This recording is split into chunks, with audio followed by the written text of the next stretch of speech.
ಪ್ರೇಕ್ಷಕ ಮಹಾಪ್ರಭುಗಳಿಗೆ ಕಾಕಾನ ನಮಸ್ಕಾರಗಳು. ರಿಯಲ್ ಮರ್ಕೆರ ಸಹಯೋಗದೊಂದಿಗೆ FMCಯ ಕಾಕಾ ಜೊತೆ ಈ ವಾರದ cinema FMC presents movie preview with ಕಾಕಾ ಇನ್ ಅಸೋಸಿಯೇಷನ್ ವಿತ್ ರಿಯಲ್ ಮರ್ಕೆರ ಕಾರ್ಯಕ್ರಮಕ್ಕೆ ನಿಮ್ಗೆಲ್ರಿಗೂ ಸ್ವಾಗತ. ಕಳೆದ ವಾರ ಒಂದು ಅನಿವಾರ್ಯ ಕಾರಣದಿಂದಾಗಿ ನನಗೆ ಈ ಕಾರ್ಯಕ್ರಮವನ್ನು ಮಾಡೋಕ್ಕಾಗಲಿಲ್ಲ.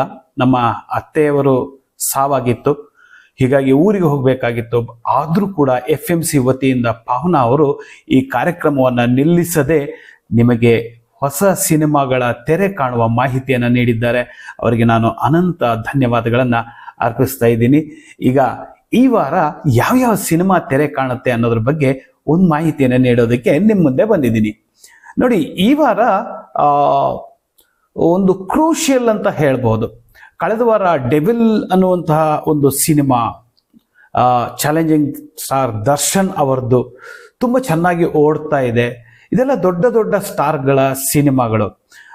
ನಂತರ ಮುಂದಿನ ವಾರ 45 ಹಾಗೂ ಮಾರ್ಕ್ ಅನ್ನುವಂಥ 2 ಸಿನಿಮಾಗಳು, ದೊಡ್ಡ ದೊಡ್ಡ ಸ್ಟಾರ್ಗಳ ಸಿನಿಮಾಗಳು ಕೂಡ ಬರ್ತಾ ಇದ್ದಾವೆ. ಹೀಗಾಗಿ ಒಂದು ವಿಷಯ ಏನಂದ್ರೆ, ಇಲ್ಲಿ ಕಳೆದ ವಾರದ ಸಿನಿಮಾ ಇನ್ನೂ ಕೂಡ ಓಡ್ತಾ ಇದೆ, ಥಿಯೇಟರ್ಗಳಲ್ಲೆಲ್ಲೂ ಕೂಡ ಅದೇ ಸಿನಿಮಾ ಇದೆ. ಮುಂದಿನ ವಾರ ಮತ್ತೆ ಹೊಸ ಹೊಸ ದೊಡ್ಡ ದೊಡ್ಡ ಸ್ಟಾರ್ಗಳ ಸಿನಿಮಾ ಬರ್ತಾ ಇರೋದ್ರಿಂದ ಈ ವಾರ ಸಿನಿಮಾಗಳ ರಿಲೀಸ್ ಸ್ವಲ್ಪ ಕಡಿಮೆ ಇದೆ. ಕಡಿಮೆ ಅಂದ್ರೆ ಏನು ಇಲ್ಲ ಅಂತಾನೆ ಹೇಳ್ಬೋದು. ಅದರಲ್ಲೂ ಕೂಡ ಬುಕ್ ಮೈ ಶೋದಲ್ಲಿ ಒಂದೇ ಒಂದು ಸಿನಿಮಾ ಅಲ್ಲಿ ಲಿಸ್ಟಿಂಗ್ ಅಲ್ಲಿ ಇತ್ತು. ನಾನು ಇವತ್ತು ಬೆಳಗ್ಗೆವರೆಗೂ ನೋಡ್ತಾ ಬಂದೆ, ಇವತ್ತು ಬೆಳಗ್ಗೆನೂ ಕೂಡ ಅದು ಲಿಸ್ಟಿಂಗ್ ಅಲ್ಲಿ ಹಾಗೇ ಇದೆ. ಆದರೆ ಆ ಸಿನಿಮಾದ ಬಗ್ಗೆ ಎಲ್ಲಿಯೂ ಕೂಡ ಒಂದು ಪೋಸ್ಟರ್ ಆಗಲಿ ಪ್ರೆಸ್ ಕಾನ್ಫರೆನ್ಸ್ ಆಗಲಿ ನಾನು ಕಾಣಲೇ ಇಲ್ಲ. ಹೀಗಾಗಿ ಇದೊಂದು ಸಿನಿಮಾ ತೆರೆ ಕಾಣಬಹುದು ಅನ್ನೋ ಉದ್ದೇಶದಿಂದ ಆ ಸಿನಿಮಾದ ಬಗ್ಗೆ ಮಾಹಿತಿಯನ್ನ ಕೊಡ್ತೀನಿ.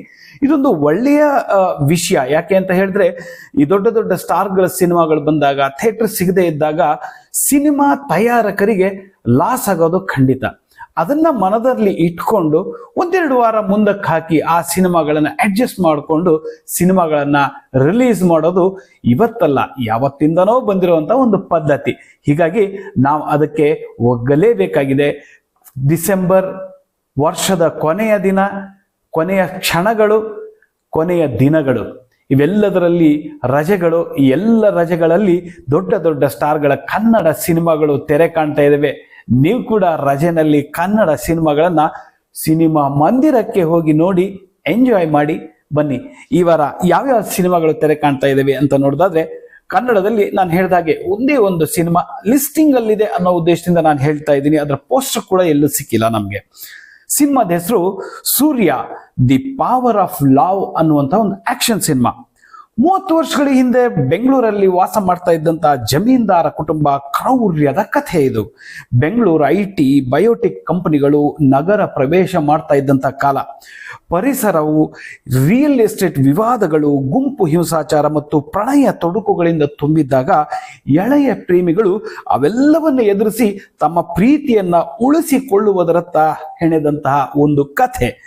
ನಂದಿ ಸಿನಿಮಾಸ್ ಲಾಂಛನದಲ್ಲಿ ಬಸವರಾಜ್ ಎಂ ಬೆಣ್ಣಿ ಹಾಗೂ ರವಿ ಎಂ ಬೆಣ್ಣಿ ನಿರ್ಮಾಣದ ಈ ಸಿನಿಮಾವನ್ನ ಸಾಗರ್ ದಾಸ್ ಚಿತ್ರಕಥೆ ಬರೆದು ನಿರ್ದೇಶನ ಮಾಡಿದ್ದಾರೆ. ಪ್ರಶಾಂತ್ ಸೂರ್ಯ ಪ್ರಮುಖ ಪಾತ್ರದಲ್ಲಿದ್ದಾರೆ. ಸಂಗೀತವನ್ನ ಶ್ರೀಶಾಸ್ತ್ರ, ಸಂಭಾಷಣೆಯನ್ನ ಮಣಿಕಾಂತ್ KV, ಛಾಯಾಗ್ರಹಣವನ್ನ ಮನುರಾಜ್ DB ಹಳ್ಳಿ, ಸಂಕಲನವನ್ನ ಮಧು ತುಂಬಿಕೆರೆ. ತಾರಾಗಣದಲ್ಲಿ ಪ್ರಶಾಂತ್ ಸೂರ್ಯ, ಹರ್ಷಿತಾ MK, ರವಿಶಂಕರ್, ಶ್ರುತಿ, ಪ್ರಮೋದ್ ಶೆಟ್ಟಿ, TS ನಾಗಾಭರಣ, ಪ್ರಸನ್ನ ಹಾಗೂ ಕಡ್ಡಿಪಿಡಿ ಚಂದ್ರು ಇವರೆಲ್ಲರೂ ಕೂಡ ಅಭಿನಯಿಸಿದ್ದಾರೆ. ನಾವು ಈ ಸಿನಿಮಾಗೆ ಬೆಸ್ಟ್ ಆಫ್ ಲಕ್ ಹೇಳೋಣ. ನೀವು ಕೂಡ ಈ ಸಿನಿಮಾವನ್ನ ಚಿತ್ರಮಂದಿರಕ್ಕೆ ಹೋಗಿ ನೋಡಿ ಅಂತ ನಿಮ್ಮಲ್ಲಿ ವಿನಂತಿಸಿಕೊಳ್ತೇನೆ. ಇನ್ನು ಬೇರೆ ಭಾಷೆಯ ಸಿನಿಮಾಗಳನ್ನು ನೋಡೋದಾದ್ರೆ, ಹಿಂದಿಯಲ್ಲಿ 2 ಸಿನಿಮಾಗಳು ತೆರೆ ಕಾಣ್ತಾ ಇದ್ದಾವೆ. ದುರ್ಲಭ್ ಪ್ರಸಾದ್ ಕಿ ದೂಸರಿ ಶಾದಿ ಅನ್ನುವಂತಹ ಒಂದು ಕಾಮಿಡಿ ರೊಮ್ಯಾಂಟಿಕ್ ಸಿನಿಮಾ, ಮಾನವ್ ಮಾರ್ಕೆಟ್ ಅನ್ನುವಂತಹ ಒಂದು ರೊಮ್ಯಾಂಟಿಕ್ ಸಿನಿಮಾ. ಇನ್ನು ತೆಲುಗುನಲ್ಲಿ 9 ಸಿನಿಮಾಗಳು ತೆರೆ ಕಾಣ್ತಾ ಇದ್ದಾವೆ. ಅದರಲ್ಲಿ ಜಿನ್ ಅನ್ನುವಂತಹ ಒಂದು ಸಿನಿಮಾ. ಏನು ಈ ವಿಶೇಷ ಅಂತಂದ್ರೆ, ನೋಡಿ, ಜಿನ್ ಅನ್ನುವಂಥದ್ದು ಕನ್ನಡದವರೇ ತಯಾರು ಮಾಡಿದ ಕನ್ನಡದ ಸಿನಿಮಾ. ಇದು ತೆಲುಗು ಆವೃತ್ತಿಯಲ್ಲಿ, ತೆಲುಗು ಭಾಷೆಯಲ್ಲಿ ಬಿಡುಗಡೆ ಆಗ್ತಾ ಇದೆ. ಪ್ರಕಾಶ್ ತುಮ್ಮಿನಾಡ್, ಬಾಲರಾಜ್ ವಾಡಿ, ರವಿ ಭಟ್, ಸಂಗೀತ ಅನಿಲ್ ಇವರೆಲ್ಲರೂ ಕೂಡ ಅಭಿನಯಿಸಿದ್ದಾರೆ. ಈ ಸಿನಿಮಾವನ್ನ ಚಿನ್ಮಯ್ ರಾವ್ ಅವರು ನಿರ್ದೇಶನ ಮಾಡಿದ್ದಾರೆ. ಇನ್ನ ಬೇರೆ ಸಿನಿಮಾಗಳನ್ನು ನೋಡೋದಾದ್ರೆ, ತೆಲುಗುನಲ್ಲಿ ಮಿಸ್ಟರಿಯಸ್ ಅನ್ನುವಂತಹ ಒಂದು mystery romantic thriller cinema, failure boys ಅನ್ನುವಂತಹ ಒಂದು ರೊಮ್ಯಾಂಟಿಕ್, ದೇವಗುಡಿ ಅನ್ನುವಂತಹ ಆಕ್ಷನ್ ಅಡ್ವೆಂಚರ್, ಫೈಟರ್ ಶಿವ ಅನ್ನುವಂತಹ ಆಕ್ಷನ್ ಥ್ರಿಲ್ಲರ್, ಗರಂ ಪಾಪಿರೆಡ್ಡಿ ಅನ್ನುವಂತಹ ಕಾಮಿಡಿ ಕ್ರೈಮ್, ಓಹ್ ಅನ್ನುವಂತಹ ಒಂದು romantic cinema, com and digital sutras ಎನ್ನುವಂತಹ ಒಂದು ಸಿನಿಮಾ, ಮಾರಿಯೋ ಅನ್ನುವಂತಹ ಒಂದು ಸಿನಿಮಾ. ಒಟ್ಟು 9 ಸಿನಿಮಾಗಳು ತೆಲುಗುನಲ್ಲಿ ಡಿಸೆಂಬರ್ 19 ಈ ವಾರ ತೆರೆ ಕಾಣ್ತಾ ಇದ್ದಾವೆ. ಇನ್ನು ತಮಿಳಲ್ಲಿ 2 ಸಿನಿಮಾಗಳು, ಕೊಂಬು ಶಿವ ಅನ್ನುವಂಥದ್ದು, ಅಲೆಂಬೊನ್ ಅನ್ನುವಂತಹ ಒಂದು ಆಕ್ಷನ್ ರೊಮ್ಯಾಂಟಿಕ್ ಸಿನಿಮಾ ಕೂಡ ತೆರೆ ಕಾಣ್ತಾ ಇದೆ. ಮಲಯಾಳಂ ಅಲ್ಲಿ 1 ಸಿನಿಮಾ, ಬಾ ಬಾ ಬಾ ಅನ್ನುವಂತಹ ಕಾಮಿಡಿ ಆಕ್ಷನ್ ಥ್ರಿಲ್ಲರ್, ಇದು ಡಿಸೆಂಬರ್ 18ಕ್ಕೆ ತೆರೆ ಕಾಣ್ತಾ ಇದೆ. ಮೋಹನ್ ಲಾಲ್ ಪ್ರಮುಖ ಪಾತ್ರದಲ್ಲಿ ಇದ್ದಾರೆ. ಇನ್ನ ಇಂಗ್ಲಿಷ್ ಅಲ್ಲಿ ಯಾವ ಸಿನಿಮಾಗಳು ತೆರೆ ಕಾಣ್ತಾ ಇಲ್ಲ. ಪ್ರತಿ ಬಾರಿ ನಾವು ರೋಚಕ ಕಥೆಗಳ ಬಗ್ಗೆ ಮಾತಾಡ್ತಾ ಇದ್ವಿ. ಕಳೆದ 2 ವಾರದಿಂದ ನಾವು ಪ್ರಶ್ನೆಗಳನ್ನ ಕೇಳೋದಕ್ಕಾಗ್ಲಿಲ್ಲ. ಈಗ ಹೊಸ ಆವೃತ್ತಿ ಅಂದ್ರೆ ನಾವೇ ಪ್ರಶ್ನೆಯನ್ನ ಕೇಳ್ಕೊಂಡು ನಾವೇ ನಿಮ್ಗೆ ಉತ್ತರವನ್ನ ಕೊಡ್ತಾ ಇದೀವಿ. ಕಾರಣ ಇಷ್ಟೇ, ನೀವೆಲ್ಲರೂ ಕೂಡ ಸಿನಿಮಾದ ಬಗ್ಗೆ ಹೆಚ್ಚು ಹೆಚ್ಚು ತಿಳಿದುಕೊಳ್ಳಬೇಕು. ಸಿನಿಮಾ ತೆರೆ ಮೇಲೆ ಇರುವಂತಹ ಕಥೆಗಳಿಗಿಂತ ಹಿಂದಿನ ಕಥೆಗಳು ಬಹಳ ರೋಚಕವಾಗಿರ್ತವೆ. ಹೀಗಾಗಿ ಆ ರೋಚಕತೆ ಬಗ್ಗೆ ನಾವು ಇವಾಗ ತಿಳಿಸೋದೇ ನಮ್ಮ ಈ ಒಂದು ಕಾರ್ಯಕ್ರಮದ ಉದ್ದೇಶ.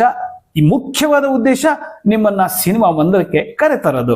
ಹಾಗಾಗಿ ಈಗ ಒಂದು ಪ್ರಶ್ನೆ ಇದೆ, ಏನಂದ್ರೆ ಮೈಸೂರು ಶ್ರೀನಿವಾಸ್ ಅಂತ ಒಬ್ರು ತುಂಬಾ ದೊಡ್ಡ ದೊಡ್ಡ ವಿಲನ್ ಆಗಿ ಪಾತ್ರ ಮಾಡಿದ್ದವರು ನಮ್ಮ ಕನ್ನಡ ಚಿತ್ರರಂಗದಲ್ಲಿ ತುಂಬಾ ಹೆಸರು ಮಾಡಿದ್ರು.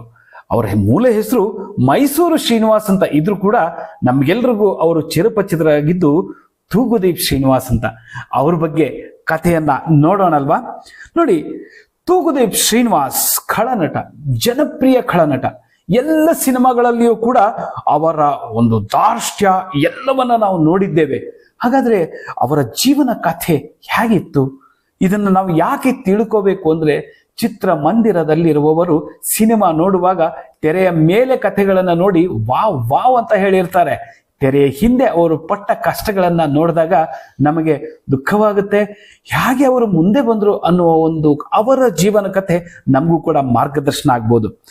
ತಮ್ಮ ಜೀವನವನ್ನ ಕನ್ನಡ ಚಲನಚಿತ್ರರಂಗದಲ್ಲಿ ಖಳನಾಯಕರಾಗಿ, ಸಹನಟರಾಗಿ, ಹಾಸ್ಯ ನಟರಾಗಿ ಹಾಗೂ ಪೋಷಕ ನಟರಾಗಿ ನಟನೆಗಳ ಮೂಲಕವೇ ಪ್ರಖ್ಯಾತರಾದವರು. 190ಕ್ಕೂ ಹೆಚ್ಚು ಸಿನಿಮಾಗಳಲ್ಲಿ ಎಲ್ಲ ಬಗೆಯ ಪಾತ್ರವನ್ನ ಮಾಡಿದವರು. ತಮ್ಮ ಕಣ್ಣಿನಲ್ಲೇ ನಟನೆ ಮಾಡುವ ಮೂಲಕ ಎಲ್ಲರಲ್ಲೂ ನಡುಕ ಹುಟ್ಟಿಸ್ತಿದ್ದವರು. ಖಡಕ್ ವಿಲನ್ ಎಂದೇ ಮೊದಲು ನೆನಪಾಗೋದು ತೂಗುದೀಪ್ ಶ್ರೀನಿವಾಸ್ ಅವರು. ತೂಗುದೀಪ್ ಶ್ರೀನಿವಾಸ್ ಅವರ ತಂದೆ ತಾಯಿಯ 8ನೇ ಮಕ್ಕಳ ಪೈಕಿ 4ನೆಯ ಮಗ. 17 ಏಪ್ರಿಲ್ 1943ರಲ್ಲಿ ಮುನಿಸ್ವಾಮಿ ಹಾಗೂ ಪಾರ್ವತಮ್ಮ ದಂಪತಿಗಳ 4ನೆಯ ಮಗನಾಗಿ ಹುಟ್ಟುತ್ತಾರೆ. ಸಣ್ಣ ವಯಸ್ಸಿನಲ್ಲೇ ಅವರು ಅಪ್ಪ ಅಮ್ಮನನ್ನ ಕಳೆದುಕೊಂಡವರು. ಬಾಲ್ಯ ತುಂಬಾ ಕಷ್ಟಕರವಾಗಿತ್ತು. ಬೇಕರಿಯಲ್ಲಿ ಬನ್ನು, ಬಿಸ್ಕೆಟ್, ಬ್ರೆಡ್ ತಯಾರಿಸಿ ಜೀವನ ಸಾಗಿಸ್ತಾ ಇದ್ರು.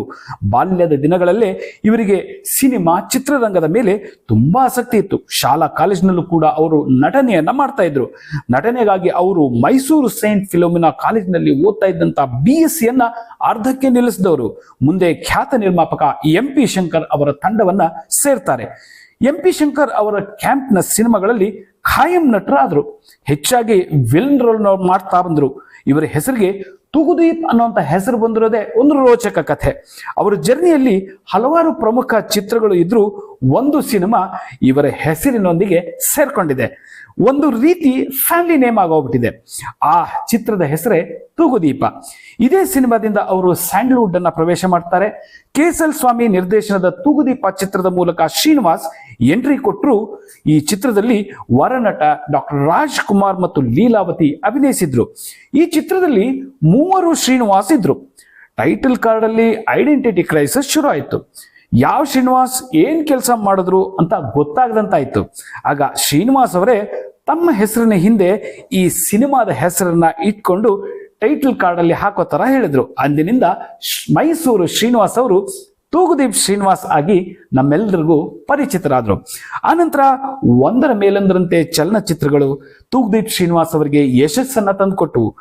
ಅವರು ನಟಿಸಿದ ಚಲನಚಿತ್ರಗಳಲ್ಲಿ ಮೇಯರ್ ಮುತ್ತಣ್ಣ, ಬಂಗಾರದ ಪಂಜರ, ಗಂಧದ ಗುಡಿ, ಕಳ್ಳ ಕುಳ್ಳ, ವಸಂತ ಲಕ್ಷ್ಮಿ, ಮಯೂರ, ಬಬ್ರುವಾಹನ, ಸಾಹಸ ಸಿಂಹ, ನಂಜುಂಡಿ ಕಲ್ಯಾಣ, ಬಂಗಾರದ ಮನುಷ್ಯ, ಸೀತಾರಾಮು, ಸಿಪಾಯಿ ರಾಮು ಇವೆಲ್ಲವೂ ಕೂಡ ಪ್ರಮುಖವಾದವು. ವರ್ನಟ ಡಾಕ್ಟರ್ ರಾಜ್ಕುಮಾರ್ ಅವರ ಬಹುತೇಕ ಚಲನಚಿತ್ರಗಳಲ್ಲಿ ತೂಗುದೀಪ್ ಶ್ರೀನಿವಾಸ್ ಖಳನಟ, ಸಹನಟ, ಪೋಷಕ ನಟರಾಗಿ ನಟಿಸಿದ್ದಾರೆ. ಇವರ ಜೊತೆ ಅನೇಕ ಸಿನಿಮಾಗಳಲ್ಲಿ ದೊಡ್ಡಣ್ಣ, ವಜ್ರಮುನಿ, ಧೀರೇಂದ್ರ ಗೋಪಾಲ್ ಕೂಡ ವಿಲನ್ ಆಗಿ ಇರ್ತಾ ಇದ್ರು. ಒಂದು ರೀತಿ ಈ ಕಲಾವಿದರೆಲ್ಲ ವಿಲನ್ ಪಾತ್ರಗಳ ಮೂಲಕವೇ ಹೆಚ್ಚು ಹೆಚ್ಚು ಜನರ ಗಮನವನ್ನ ಸೆಳೆದಿದ್ರು. ಆದ್ರೆ ಇವರ್ಯಾರು ರಿಯಲ್ ಲೈಫ್ ನಲ್ಲಿ ವಿಲನ್ ಆಗಿರಲೇ ಇಲ್ಲ. ತುಂಬಾನೇ ಸಾಫ್ಟ್ ನೇಚರ್ ಇರುವಂತಹ ವ್ಯಕ್ತಿಗಳು. ವಿಷ್ಣುವರ್ಧನ್, ಅಂಬರೀಶ್, ಶಂಕರ್ನಾಗ್, ರವಿಚಂದ್ರನ್, ರಾಘವೇಂದ್ರ ರಾಜ್ಕುಮಾರ್ ಹೀಗೆ ಎಲ್ಲರೊಡನೆಯೂ ಉತ್ತಮ ನಟನಾಗಿ ಅಭಿನಯಿಸಿದ್ದಾರೆ. 1994ರಲ್ಲಿ ತೆರೆ ಕಂಡ ಗೋಲ್ಡ್ ಮೆಡಲ್ ಇವರ ಕೊನೆಯ ಸಿನಿಮಾದಲ್ಲಿ ಎಷ್ಟು ಕೋಪಿಷ್ಠರಾಗಿ ಭಯಂಕರವಾಗಿ ನಟನೆ ಮಾಡ್ತಾ ಇದ್ರು. ನಿಜ ಜೀವನದಲ್ಲಿ ಅಷ್ಟೇ ಮೃದುವಾಗಿ, ಹೆಚ್ಚಾಗಿ ನಾಚಿಕೆ ಸ್ವಭಾವದ ವ್ಯಕ್ತಿ. ಸಿನಿಮಾಗಳಲ್ಲಿ ಖಳನಾಯಕನಾಗಿ ಇಮೇಜ್ ಬೆಳೆಸಿಕೊಂಡ ತೂಗುದೀಪ್ ಶ್ರೀನಿವಾಸ್ ಮದುವೆಗಾಗಿ ಹೆಣ್ಣಿನ ಮನೆಗೆ ಹೋಗೋಕೆ ಹೆದರ್ಕೊಳ್ತಿದ್ರಂತೆ. ನಾನೊಬ್ಬ ಖಳನಟ ಅನ್ನೋ ಕಾರಣಕ್ಕೆ ಹೆಣ್ಣಿನ ಮನೆಯವರು ನನಗೆ ಹೆಣ್ಣನ್ನ ಕೊಡ್ತಾರೋ ಇಲ್ವೋ ಅನ್ನುವಂಥ ಒಂದು ಅಳುಕು ಅವ್ರಿಗಿತ್ತು. ಆ ಸಮಯದಲ್ಲಿ ಕೊಡಗಿನ ಮೀನಾ ಎಂಬ ಹುಡುಗಿಯ ಜೊತೆ ಸಂಬಂಧ ಕುದುರಿ 1973ರಲ್ಲಿ ಅವರನ್ನ ಮದುವೆ ಆಗ್ತಾರೆ. ಒಬ್ಬ ಪುತ್ರಿ ಮತ್ತು 2 ಪುತ್ರರು. ತಮ್ಮ 3 ಮಕ್ಕಳಿಗೆ ಡಿ ಅಕ್ಷರದಿಂದಲೇ ಹೆಸರಿಟ್ಟಿದ್ದಾರೆ. ಹಿರಿಯ ಮಗಳು ದಿವ್ಯಾ, ನಂತರ ಕನ್ನಡ ಚಲನಚಿತ್ರದ ಚಾಲೆಂಜಿಂಗ್ ಸ್ಟಾರ್ ದರ್ಶನ್ ಮತ್ತು ಅವರ ಕಿರಿಯ ಪುತ್ರ ದಿನಕರ್ ತೂಗುದೀಪ್ ನಿರ್ದೇಶಕರಾಗಿ ಪ್ರಸಿದ್ಧಿಯಾಗಿದ್ದಾರೆ. ಹಾಗಾಗಿಯೇ ಈ ಒಂದು ಡಿ ಅನ್ನೋದು ಅವರ ಫ್ಯಾಮಿಲಿಯಲ್ಲಿ ವಿಶೇಷವಾಗಿಯೇ ಇದೆ. ಅವರ ಕುಟುಂಬ ಇದ್ದದ್ದು ಮೈಸೂರಲ್ಲಿ. ತುಂಬು ಸಂಸಾರದ ಜವಾಬ್ದಾರಿ ಹೊತ್ತು ಹಣಗಳಿಕೆಗಾಗಿ ಹೆಚ್ಚೆಚ್ಚು ಸಿನಿಮಾಗಳಲ್ಲಿ ತೊಡಗಿಸಿಕೊಳ್ತಾರೆ. ಶೂಟಿಂಗ್ ಕಾರಣಕ್ಕಾಗಿ ಅವರು ಹೆಚ್ಚಾಗಿ ಬೆಂಗಳೂರಿನಲ್ಲೇ ವಾಸವಿರ್ತಿದ್ರು. ಒತ್ತಡದಿಂದಾಗಿ ಧೂಮಪಾನ, ಮದ್ಯಪಾನಗಳಿಗೆ ದಾಸರಾಗ್ತಾರೆ. ಇದರಿಂದ ಅವರ ಆರೋಗ್ಯ ಹದಗೆಡಲು ಆರಂಭ ಆಗುತ್ತೆ. ಸಕ್ಕರೆ ಕಾಯಿಲೆ ಕೂಡ ಅಂಟ್ಕೊಳ್ಳುತ್ತೆ. ಆ ಕಾರಣದಿಂದ ಸಿನಿಮಾ ಅವಕಾಶಗಳು ಕಡಿಮೆ ಆಗ್ತವೆ. ಹೃದಯ ಸಂಬಂಧಿ ಕಾಯಿಲೆ ಕೂಡ ಚಿಕಿತ್ಸೆಯ ಸಮಯದಲ್ಲಿ ಆದ ಎಡವಟ್ಟಿನಿಂದ ಅವರ ಕಿಡ್ನಿ ಸಮಸ್ಯೆ ಆರಂಭ ಆಗುತ್ತೆ. ಕುಡಿತವೂ ಕೂಡ ಕಿಡ್ನಿ ಸಮಸ್ಯೆಗೆ ಕಾರಣವೂ ಹೌದು. ಕಿಡ್ನಿ ಸಮಸ್ಯೆಯಿಂದ ಅತೀವ ನೋವಿಗೆ ಒಳಪಡ್ತಾರೆ. ಕಿಡ್ನಿ ಟ್ರಾನ್ಸ್ಪ್ಲಾಂಟ್ ಆಗಲೇಬೇಕು ಅನ್ನುವಂಥ ನಿರ್ಧಾರ ಆದಾಗ ಪತ್ನಿ ಮೀನಾ ಅವರೇ ಒಂದು ಕಿಡ್ನಿಯನ್ನು ಕೂಡ ಕೊಟ್ಟಿರ್ತಾರೆ. ಆಗ ಬೇಕಾದ ಖರ್ಚಿಗಾಗಿ ಮನೆಯಲ್ಲಿದ್ದ ಒಡವೆಗಳನ್ನೆಲ್ಲ ಮಾರೋ ಪರಿಸ್ಥಿತಿ ಬರುತ್ತೆ. ಪತ್ನಿ ಮೀನಾ ಅವರು ಕಿಡ್ನಿ ಕೊಟ್ಟ ಕೆಲವೇ ದಿನಗಳಲ್ಲಿ ಅಂದ್ರೆ 1995 ಅಕ್ಟೋಬರ್ 16ರಂದು ತೂಗುದೀಪ್ ಶ್ರೀನಿವಾಸ್ ಹೃದಯಾಘಾತದಿಂದ ಮೈಸೂರಲ್ಲಿ ನಿಧನ ಆಗ್ತಾರೆ. ಆಗ ದರ್ಶನ್ ಅವರಿಗೆ 17 ವರ್ಷ. ಇಡೀ ಮನೆಯ ಜವಾಬ್ದಾರಿ ಹೊತ್ತು ಮನೆ ನಡೆಸುವ ದರ್ಶನ್ ಆಗ ತುಂಬಾ ಕಷ್ಟಪಟ್ಟಿದ್ದಾರೆ. ಆ ಸಮಯದಲ್ಲಿ ಸಿನಿಮಾ ರಂಗದ ಯಾರೊಬ್ಬರು ಹೆದರಿಕೊಡಲಿಲ್ಲ. ಯಾರೊಬ್ಬರಿಗೂ ಕೈ ಚಾಚದೆ ಮನೆಗೆ ಹೋಗಿ ಹಾಲನ್ನ ಮಾರಿ ಮನೆ ನಡೆಸ್ತಾರೆ.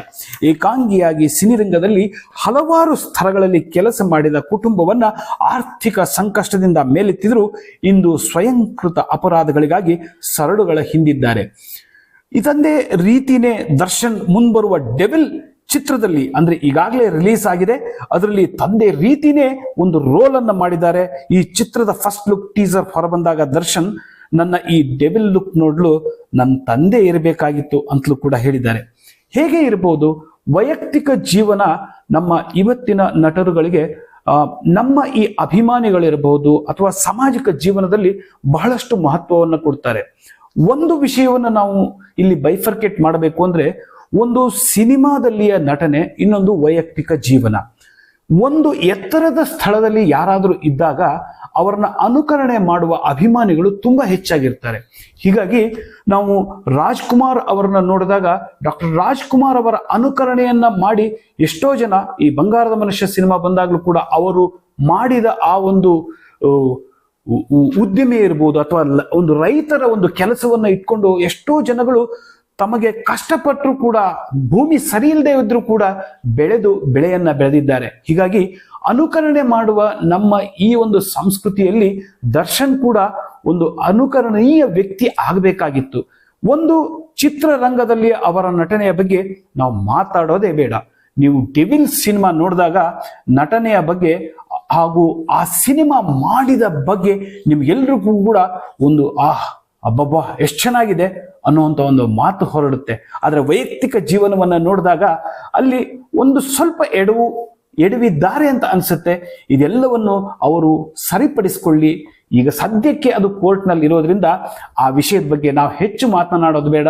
FMC ವತಿಯಿಂದ ನಾವು ಸಿನಿಮಾಗಳನ್ನ ಪ್ರಮೋಟ್ ಮಾಡ್ತಾ ಇರೋದ್ರಿಂದ ಅವರ ಸಿನಿಮಾ ಡೆವಿಲ್ ಯಶಸ್ವಿ ಆಗಲಿ ಅಂತ ಹಾರೈಸ್ತೇವೆ. ನಟನೆಯ ಹಿಂದಿನ ಬದುಕಿನ ಅರಿವಿದ್ದ ತೂಗುದೀಪ್ ಶ್ರೀನಿವಾಸ್ ಅವರಿಗೆ ತಮ್ಮ ಮಕ್ಕಳನ್ನ ಸಿನಿಮಾ ರಂಗಕ್ಕೆ ಕಳಿಸೋದು ಇಷ್ಟನೇ ಇರಲಿಲ್ಲ. ಹೀಗಾಗಿ ತಾವಿರೋವರೆಗೂ ಅವ್ರನ್ನ ಚಿತ್ರರಂಗದಿಂದ ದೂರ ಇಟ್ಟಿದ್ರು.